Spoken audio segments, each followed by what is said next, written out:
ایک آدمی بیچارہ رکشہ چلاتا تھا، کڑی دھوپ میں محنت کرتا تھا اور اپنے بچوں کے لیے کچھ کما کر بیچارہ شام تک مزدوری کر کے لاتا تھا اور اسی سے گھر میں گزر بسر چلتی تھی۔ ایک دن یہ رکشے والا محنت و مزدوری کر کے جب تھکا ہوا گھر پہ پہنچا، اپنی بیوی سے بولا کہ مجھے کھانا پیش کرو، بہت تیز بھوک لگ رہی ہے، میں محنت و مزدوری کرنے والا آدمی ہوں۔ اس کی بیوی نے ارہر کی دال اس کے سامنے رکھ دی، جو فرائی نہیں تھی، بغیر بگاری ہوئی دال تھی، جس میں تڑکڑ کا نہیں لگا ہوا تھا، ایسی بلا بھگاری ہوئی دال اس کے سامنے پیش کر دی۔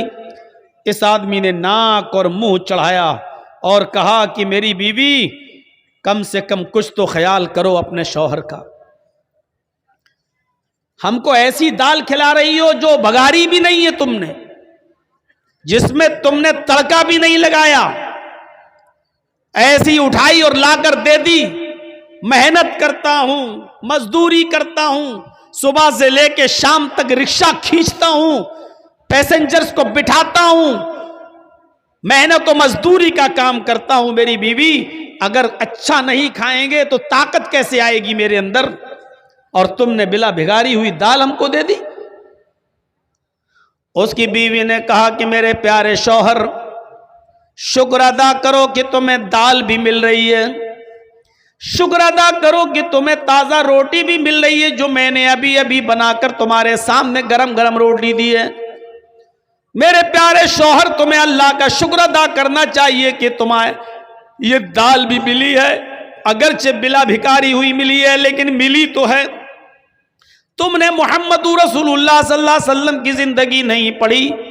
حضرت عائشہ صدیقہ فرماتی ہیں کہ ما عاش رسول اللہ صلی اللہ علیہ وسلم طعاما قط، کہ اللہ کے رسول صلی اللہ علیہ وسلم نے اپنی پوری زندگی میں کبھی پیٹ بھر کر کھانا نہیں کھایا۔ آپ نے اپنی پوری زندگی میں پیٹ بھر کر کھانا نہیں کھایا، تمہیں تو دال بھی مل رہی ہے۔ اللہ کے نبی صلی اللہ علیہ وسلم کا حال تو یہ تھا، حضرت عائشہ فرماتی ہیں کہ ہمارے گھر میں دو مہینے ایسے گزر جایا کرتے تھے کہ چولہا نہیں جلا کرتا تھا، دو مہینے ہمارے گھر میں چولہا نہیں جلا کرتا تھا۔ اے میرے پیارے شوہر، اللہ کا شکر ادا کرو کہ تمہیں تو دال بھی مل رہی ہے، ورنہ ہمارے نبی کا تو یہ حال تھا کہ دو مہینے گھر میں چولہا تک نہیں جلتا تھا۔ اس آدمی نے دال روٹی کھانا شروع کر دیا اور اپنی بیوی کی تعریف کرتے ہوئے فرمایا، میری بیوی تم بالکل ٹھیک کہہ رہی ہو، میری بیوی تم نے بالکل صحیح فرمایا۔ ہم نے یہ باتیں مسجد میں جمعے کے دن مولانا سے خطبے میں سنی تھی کہ اللہ کے رسول صلی اللہ علیہ وسلم کے گھر میں دو مہینے تک چولہا نہیں جلا کرتا تھا، اور حضرت عائشہ فرماتی ہیں کہ ہمارے نبی نے کبھی پیٹ بھر کے کھانا نہیں کھایا اپنی پوری زندگی میں۔ میں نے یہ باتیں سنی اور اس آدمی نے، رکشہ چلانے والے نے، دال اور روٹی کھانا شروع کر دیا۔ میرے بھائیوں، پوری زندگی اس کے سامنے چیخنے کی ضرورت نہیں پڑی اور لمبی چوڑی تقریر کی ضرورت نہیں پڑی، اس کی بیوی نے صرف اس کو ایک حدیث سنائی، اللہ کے نبی کی زندگی کا ایک معمول بتایا اور آپ کی زندگی کے حالات بتائے، اس آدمی نے کھانا شروع کر دیا۔ میرے بھائیوں، اگر ہمیں عمل کرنا ہو تو کسی مولانا کی ایک بات کافی ہے ہماری زندگی میں، ہمارے دل کو اثر کرنے کے لیے اور ہماری زندگی میں عمل کرنے کے لیے، اور اگر ہمیں عمل نہ کرنا ہو تو پوری زندگی خطبے دیتے رہو، پوری زندگی جلسے کرتے رہو، پوری زندگی تقریریں کرتے رہو، کوئی اثر نہیں پڑے گا۔ خود اگر مجھ سے کوئی پوچھے تو تقریباً 24-25 سال کا عرصہ تو ہو چکا ہے۔ میرے بھائیوں، جلسوں میں، جلوسوں میں اور تقریریں کرتے ہوئے آپ اندازہ لگا سکتے ہیں کہ پوری زندگی تقریریں کرتے ہوئے گزر گئی ہیں۔ اب آپ اندازہ لگائیے کہ کیا اثرات مرتب ہوئے ہماری زندگی پر، کیا فرق پڑا ہماری زندگی پر۔